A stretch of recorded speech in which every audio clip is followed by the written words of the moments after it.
c'est lui. Mais ce terrorisme vient d'ailleurs. Je prends par exemple le cas du Mali. Nous avons connu l'islam au 9e siècle. C'est un islam tolérant, solidaire, pacifique, qui ne tue pas, au contraire, qui aide à vivre. Mais nous venons de tomber dans un fondamentalisme aveugle, qui n'a pas d'amis, qui n'a rien du tout, qui ne comprend absolument rien, et qui est de notre âge. Qui tue, qui pille, qui enlève de otages, qui exige, qui n'a pas de limites. Mais nous n'avons jamais vu ça. Nous-mêmes, pays du Sud, qui ont vu des gens venir un peu du Nord pour venir s'investir dans la bande sahélienne, nous sommes en même temps victimes et otages. Parce que nous n'avons absolument rien à voir avec cette affaire. Et nous n'avons jamais demandé et ils n'ont pas reçu de visa pour être là. Bien au contraire. Mais le Mali, dans sa réflexion, nous avons combattu. Mais nous nous sommes rendus compte que ce sont des menaces transfrontalières. Aucune menace n'est née à l'intérieur de la bande. Toutes les menaces sont venues d'ailleurs. Et elles passent d'un pays à un autre pays. Étant donné qu'il y a des menaces transfrontalières, nous nous sommes dit, attendez, la solution n'est pas nationale, mais la solution est transfrontalière.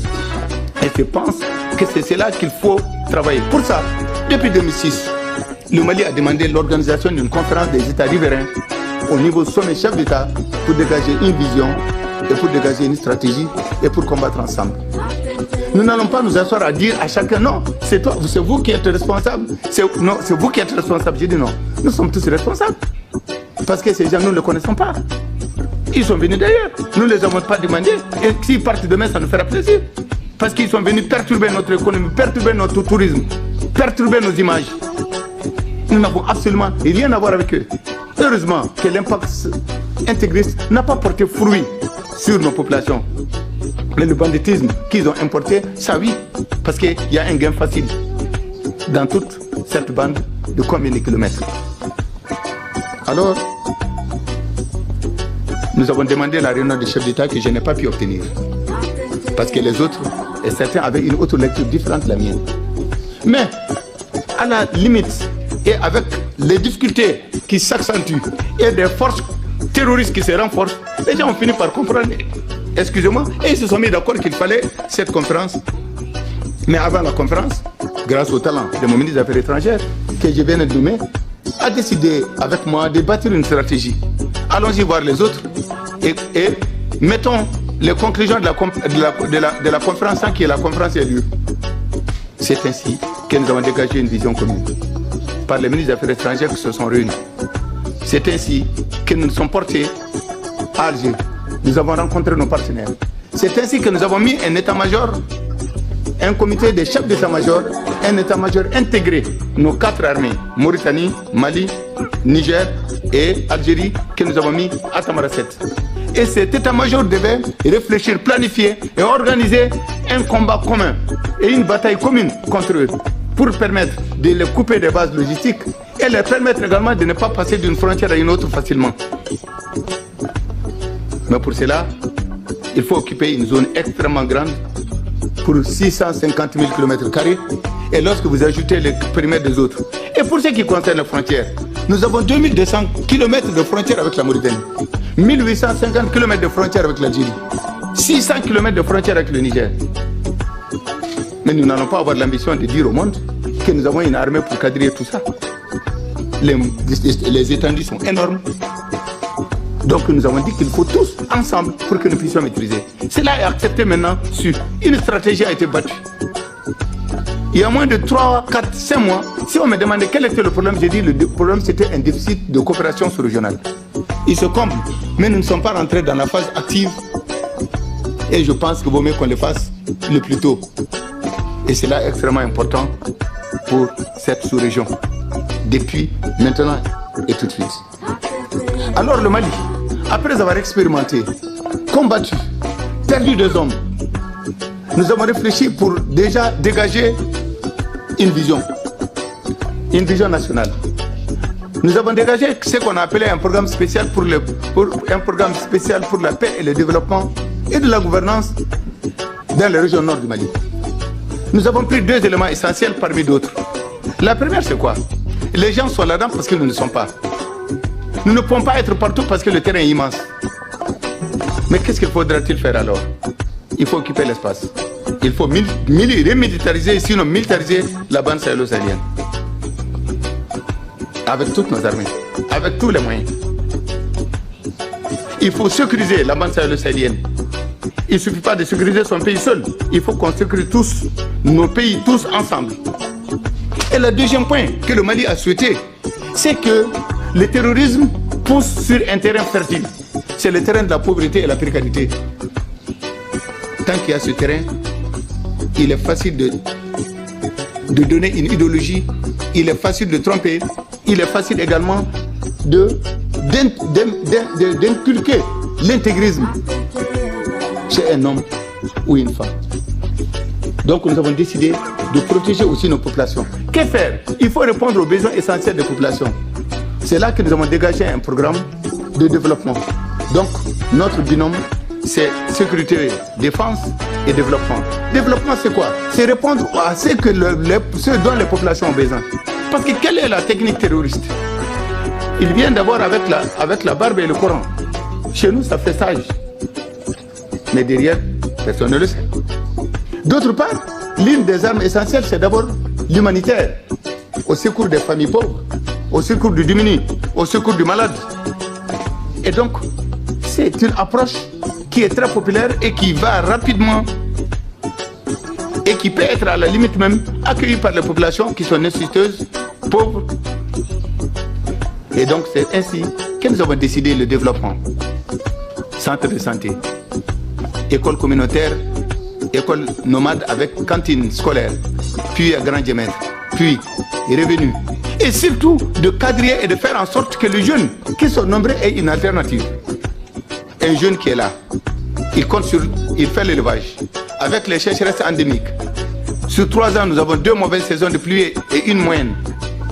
Pas de pâturage. En 1 an, ils perdent tout. Il faut recommencer l'année suivante. Donc, c'est des jeunes gens qui ont une autre mentalité, qui sont plus nombreux, qui ont en quête du bien-être. Alors, si vous ne les offrez pas des alternatives honnêtes et crédibles, ils vont s'embarquer dans n'importe quelle aventure. L'essentiel et le plus important pour eux, c'est d'avoir un revenu pour se marier et vivre. Donc, c'est ainsi que le PSBDN, que nous avons soumis au Parlement européen, qui a été accepté et soutenu par les pays tels que le Pays-Bas et les autres, nous permet aujourd'hui de dégager une politique dans le cadre de la lutte, oui, mais il faut surtout le développement pour pouvoir atténuer certains. Nous avons bien commencé. Mais voilà qu'il y a la crise libyenne. La Libye est un magasin d'armes. Presque tout le monde est armé et il y a beaucoup d'armes et de munitions en réserve. La révolution populaire qui s'est déclenchée a fait en sorte que les magasins d'armes et tout le reste, chacun est venu prendre ce qu'il voulait. Et peut-être que ceux qui étaient en train de combattre pour la liberté, il y a d'autres qui étaient venus combattre pour aller vendre. C'est ainsi que dans la bande sahélo-sahélienne s'est dissimé un certain nombre d'armes de tout type, de tout genre et de tous les calibres. Les armes se vendent facilement. Certainement, à un moment, c'est l'un des magasins d'armes les moins chers au monde. Et la variété des armes est énorme.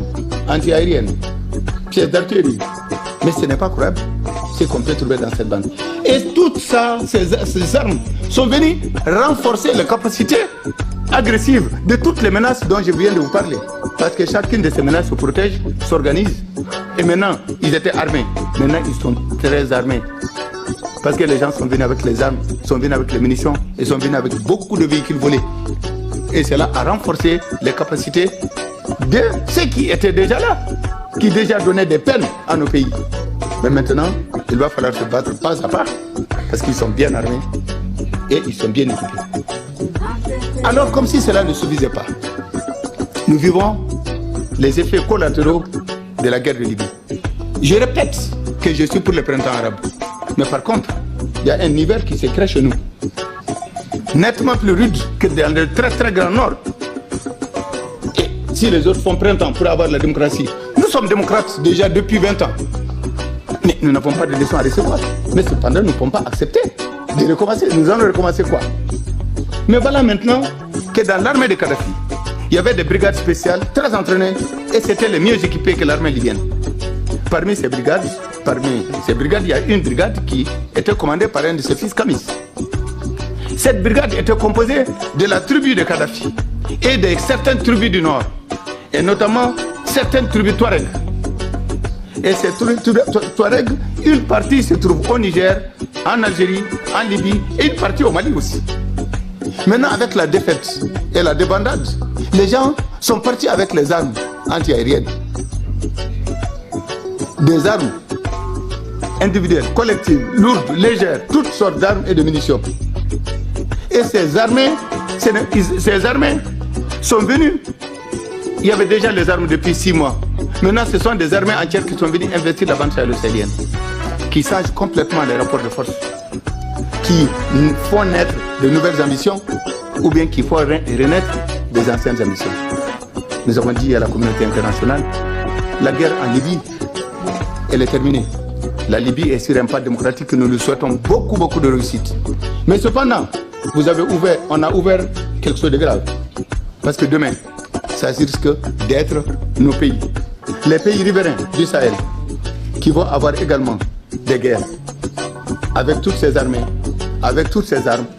Nous avons dit à la communauté internationale, vous êtes forts à faire des résolutions, mais faites une résolution pour condamner quand même. Des gens prennent des armes ailleurs, ils viennent s'installer dans des pays, et ils se préparent à faire la guerre, peut-être, contre nous. Et personne ne dit rien. Mais s'ils sont là, ce n'est pas notre faute. Ils n'ont pas été invités. Ils ne sont pas maliens. Ils sont libyens. Certains ont servi dans l'armée libyenne pendant 30 ans, pendant 35 ans. Certains sont venus nous dire, nous sommes d'origine malienne parce que nos parents et autres sont maliens.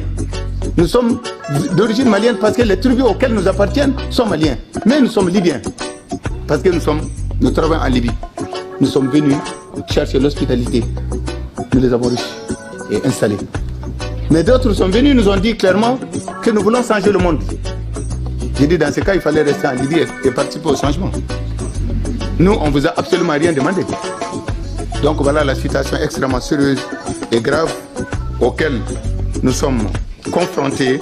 Et mesdames et messieurs, excusez-moi d'avoir été très long. Vous m'avez donné un sujet qui me passionne. Aujourd'hui, nous sommes devant une situation grave, particulièrement grave.